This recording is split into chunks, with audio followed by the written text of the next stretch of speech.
we are entering a new wave of technological evolution. What is happening now is a revolution in the making, one we can only begin to grasp. Looking back, we can identify 5 industrial revolutions.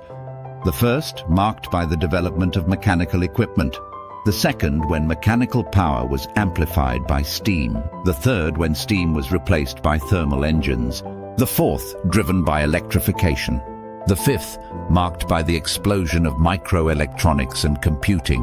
You might say it's difficult to draw a clear line between the fifth revolution and the current one. When exactly did the fifth end and the sixth begin? Personally, I see it quite simply. The sixth industrial revolution began when Moore's law stopped working.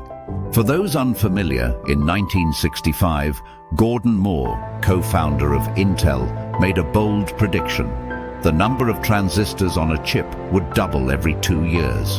Amazingly, this law held true for nearly 50 years. The moment Moore's law ceased to apply was the moment the sixth industrial revolution took over.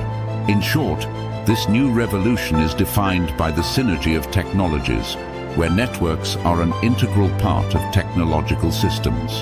The fusion of centralized and distributed technologies is now driven by performance optimization. And the driving force behind this transformation?